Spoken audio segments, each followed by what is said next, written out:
Here we go again. We're back. Back again. No Yeah, Eminem. Oh, sorry. No Eminem. Okay, here we go. We are going to start with To Kill a Mockingbird, Chapter 15. So pause us now and go get your online test folders and get your books open and all that other good stuff. Okay, so the chapter begins, and we find out, don't forget, Dill has ran away from home. Yes. In 14. Yes, evil stepfather and... Whatever the story was. Yeah, that whole story. Underneath the bed, Scout thinks it's a snake. Jem comes into the rescue. I remember. We find a way that he ran away, and now he's in Macomb. So who is he going to be staying with? So he's going to stay with the Finch family for approximately a week. His family, whoever that may be, decided that he can stay for that little amount of time. After a whole bunch of pleading, right? After a bunch of pleading. Yes. You're, not in the picture. I'm here. Okay. Okay. So there's a little foreshadowing that happens, right? On page 193. And don't forget, foreshadowing is kind of giving you a look into the future of something that could happen in the text. Could happen, but doesn't. So the actual quote is, "A nightmare was upon us." Doo-doo-doo-doo. That was like Twilight Zone. Okay, so continuing on, don't forget that Aunt Alexandra has come to give her lady presents to Scout. Still there. Still there. Of course, they know that they don't want her to be there, but they're not going to say that because she's there to help Atticus and the family. Okay, so is Dill still interested in Boo Radley at this point? So Dill is still terribly interested in Boo Radley, but we know that the Finch children have kind of gotten away from that because Atticus did catch them a couple times. That's true. And Jem's kind of grown up a little bit since then, so he's not even so much into the whole treehouse thing, and but Dill still is. Yeah, so he's matured, but of course Dill still has his interest. And don't forget at the end of the last chapter too, when they talk about Dill running away, he says, "Do you ever think about why Boo Radley doesn't run away?" He doesn't have anywhere to run to. Right? So that's still something that should be in your head right now. They're thinking about Boo Radley, thinking about what he could be going through, and seeing Dill in the situation that he's in. Mm-hmm. So as we begin this chapter, we find out that there are a group of men who come to the Finch home. And Atticus goes outside to talk to them. And Scout tells us that there's only two reasons that men gather on a front porch. Pretty sure it's for death and politics. Death, politics. Those Again, two reasons. On page 183. So Scout, being all innocent, she's like, "I wonder who died." Okay. So, we find out a little bit because Jem and Scout are being really nosy and they're in the window. Aunt Alexandra's trying to get them out of there. But we find out that this is pretty much involving the Tom Robinson case.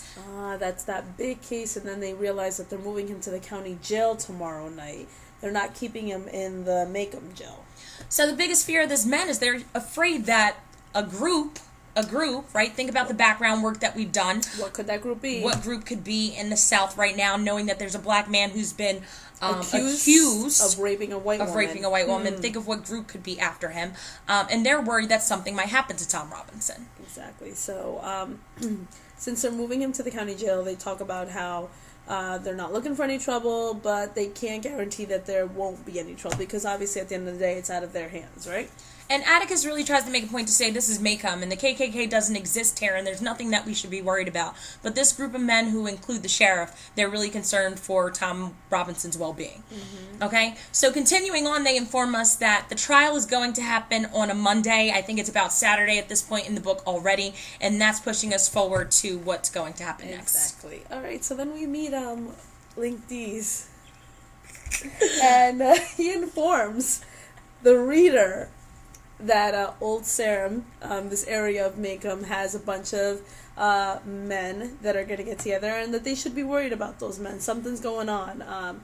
Think back about like the old Boo Radley stories with the kids that he messed around with. Who were those troubled kids? And as the men are talking too, they say, they get shinied up. And when you think of shinied up, I guess nowadays you would say you lit. Oh, lit? Lit? We don't know. All right, so they've been drinking. And they're worried about how that will affect the actions that these men may actually go through. Mm-hmm. Okay. And you need to consider, what does Atticus have to lose in this whole process? He has respect in the town. What about the place for his kids? How his kids look at him? All of that needs to be taken into consideration. So the one thing that Atticus says, and this quote is, I think, on page 195, he says, "Link, that boy might go to the chair, but he's not going to go until the truth is told. And you know what the truth is." So no matter what, the truth is going to be exposed but they already know that more than likely the outcome is going to be death of some sort. Right, and we have to make sure that we think about the time period and kind of what's going on, think about the background information. It kind of reminds me a little of the Scottsboro Boys. Remember, we did read about them. Right, Scottsboro Boys, a good connection. Exactly. So, obviously, Jem and Scout are watching the entire time from the window, like little peeping Toms, because they need to know. They need to know what's going on, and they realize that the men are getting really close to their father. The phone's ringing! Ring, ring, ring, ring, ring, ring, ring. And he's like, then answer the phone, right? But Jem is really just trying to distract them, try to figure out what's going on. So finally, when Atticus comes in the house, Jem goes right to him and he asks the question. He's like, were they after you, Atticus? And he's like, no, they're friends. Like, Atticus is still trying to, diffuse the situation. And they go through the discussion about the KKK, and Atticus basically says, we're in Maycomb, it doesn't exist here. There are some people that may give you trouble, but that shouldn't be our main concern right now, and we have nothing to worry about. Exactly, and the KKK is gone. They're not going to come back. Don't worry about it. Let's ignore this. But Scout walks still home, and then when she comes back, she overhears that Aunt Alexandra and Atticus are talking, and they mention again the KKK. They mention again the whole concept of, like, maybe it's probably something that Aunt Alexandra mentioned, and he was just kind of putting her in her place again.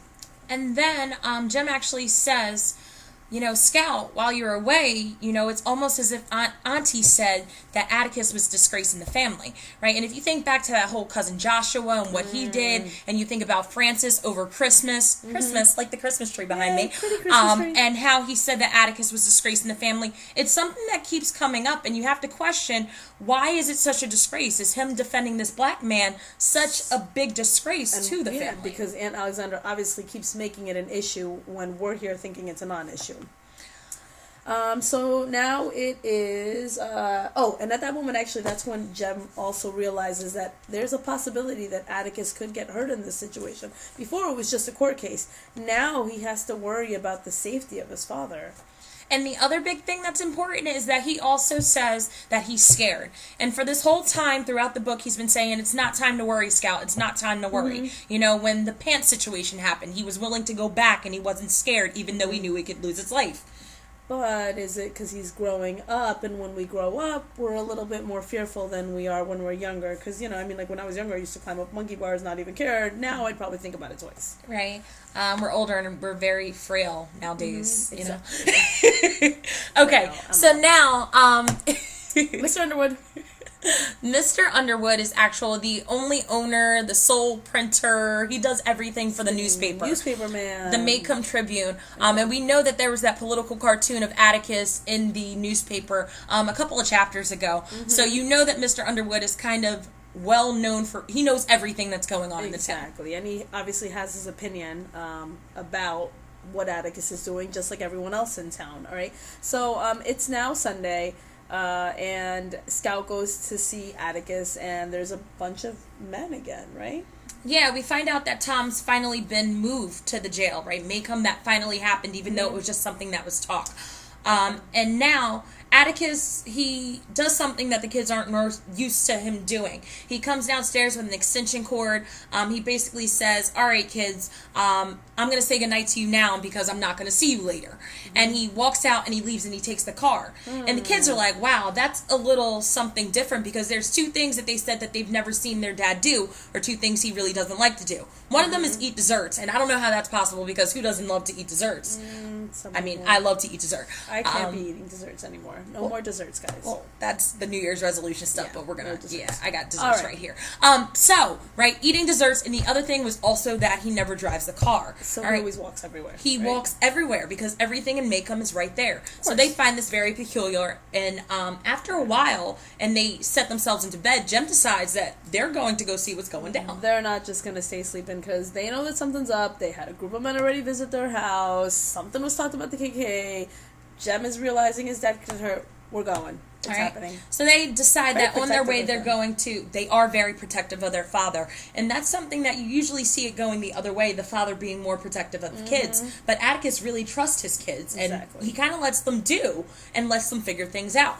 So on their way, they scoop up Dill. They're like, hey, Dill, what's up? Do you want to go with us to get into some trouble? And they decide that they're going to walk down and figure out where Atticus is. Exactly. So when they go down, they go near the bank. They see his car parked there, but they realize that he's not in there. there. And of course, we find Atticus where? He's in front of the jail, all right? And so we're kind of on page 200, guys, just so that you can get a little bit of a description of the jail and, you know, the fact that it's nighttime and the location, etc., okay? So finally they see him. They know that there's not a light on the jail steps, and they're like, oh, he's there reading a paper. I guess he's okay. Mm-hmm. And as they start to walk away, they realize something. There normally isn't a light outside of the jail, so there's got to be something going on. Hold up a second. There's cars. Cars pulling up. Like, and not just one car, 4 cars rolling up real slow, right? Whenever we see... Hey, all right. And trying to catch me right and dirty. All right. So the cars pull up. These men start to jump out. She's killing me right now. I'm kind of scared. I'm kind of nervous. What's about to go down? And the kids are nervous for them too. So they decide, all right, we're going to scatter. We're going to move a little bit closer so that we can see what's going on. Mm-hmm. So Atticus puts down his paper. He stands up, and the men are there, and he begins talking to them. And they kind of want to know he's in there. Who do you think they're talking about? They're definitely talking about Tom Robinson. So these men are obviously trying to get to Tom Robinson, and Atticus is there to protect him? And Atticus is there to protect him, doing the right thing, which he's been doing for as long as we know. Yeah, and Atticus even says, listen, he's sleeping, just leave him be, you know, case is coming up, let's just turn around, go home, do what you gotta do. Hecate is somewhere around here. And they actually even say, like, nope, he's not, because they distracted him and they found a way to get him to go somewhere else. So this was planned. It was completely planned. Hecate is on a wild goose chase, and he's not going to be there to protect Atticus. Mm-hmm. So... The kids also smell like that, right? The kids, finally... Actually, it's not the kids that decide to run through this big group. Of course, it's Scout who decides to run through this big group, and Jim doesn't have enough strength to actually catch her. So she runs through this group of men, and she's like, hey, Atticus! What? So, hold up. Let me just get a visual. There's a group of men that are standing in front of the jail, in front of Atticus, and this little kid, who's 8 at the time, I believe. I think she's about that now. Runs through this crowd of men and just stands right in the middle. Hey, Atticus, like nothing's going on. And you can actually chalk this up, I guess, say that it's as a result of her being so innocent and not realizing that those men were there to hurt Tom and would go through her father in order to get him. Exactly. So finally, Jem and Dill come through, and they kind of give us this description of smelling stale whiskey and smelling alcohol. So we know that these men are definitely drunk. Exactly. So, you know, obviously alcohol is going to have some kind of effect on the judgment of these men. And Atticus, knowing this, is adamant of telling his kids at that moment, listen, you need to go home. You need to get out of here. Take Dill. He speaks primarily to Jem because Jem is obviously the older one right there. So it's like, take everybody, go, goodbye. But unfortunately, fortunately for them, he stands there with the arms crossed. He says, no, I'm not going. And Jem refuses to budge, regardless of what Atticus says. And we know that they usually listen to their father. Exactly. So there has to be a good reason for them to not be willing to leave. They know what's up. Mm-hmm. So these men are a little rough and rough, and so Wine goes up to Jem, and he says, I'll get you out of here, and grabs him by the collar. Ooh. So then, of course, Scout to the rescue. She runs in, and she kicks. And in the book it says, I kicked for his shin, but I aimed higher. Guess where she kicked. Ouch. Right? So Atticus says, Scout, we don't kick people. And she goes, nobody's going to do Jim that way. Mm-hmm. Right? So she's willing to protect. Protect her, because he's usually protecting her, and now roles are switching again. All right? And all of a sudden, in the midst of that craziness happening, she just kicked a man, like he's trying to control his kids. Scout looks up, and who does she see? Hey, Mr. Cunningham. Mr. Cunningham? Isn't that Walter Cunningham's father? That is Walter Cunningham's father, and the same man who's traded goods with Atticus for his service at the beginning of the text. That's right, with the sack of potatoes and the collard greens, I think.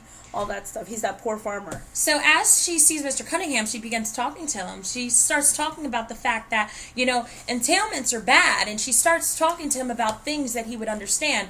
And this is something that Atticus taught her, that it was polite to talk to people about things that they, care about. And can connect with, exactly. So she's there and trying to talk to him, and he's not willing to talk right now. He doesn't even want to look at her, actually. So we know why he doesn't want to look at her, because he's feeling guilty at this point, or he should be feeling guilty. Because obviously the intention of him going there is not a positive one. Something bad was supposed to go down there, but all of a sudden here is your kid's schoolmate calling you out talking to you about stuff that she knows from your life, it's a little... So then she even makes it a little bit worse for him because she goes, Walter's a nice boy. He's a real nice boy, right? So here she is, acknowledging that he raised a good son. So you have to be a good man to raise a good child like that. Yes. So I think that's part of the reason why the next part really happens. Getting into his conscience almost, right? Making him feel bad. So at that moment, she kind of realizes that everyone's just staring at her and she was kind of the only one talking. And so she is all innocent again. What's the matter? Because it's like an awkward silence.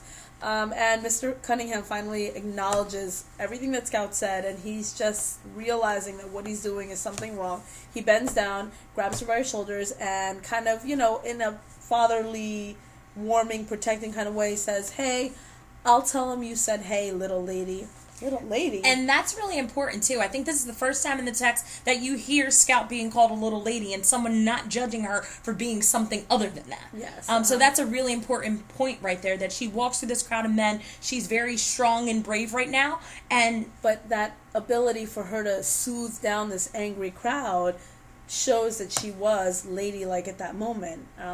So basically, Mr. Cunningham at that point makes the decision to have them all leave. And he's like, let's go, gang, we're out of here. So they leave. Now, why would he need them to leave at that point? Why would he not want to just stay there and pursue this anymore? I think that at this point he realizes what he's about to do with these men and that it may not be the right thing to do. Exactly. And Scout was the person to help him realize this. Absolutely. So now finally, after they roll out, you hear Tom's voice from inside the cell and he says... They gone, Mr. Finch? Are they gone, Mr. Finch? And he says, yes, Tom, and they won't be coming back.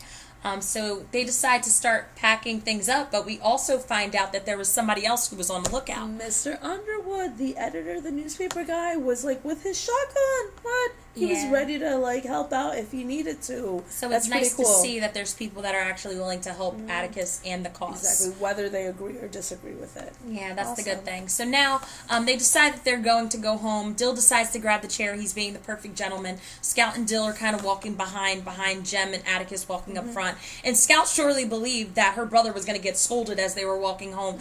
But then Atticus does something that shows his affection and shows his endearment by, ruffling Jim's head, good job, son. Yeah. Because he definitely did a good job without running away from something that was so frightening. That's a big deal. And that's the end of chapter 15, guys. Do we want to keep going? Nope. We'll see you in a little bit for chapter 16.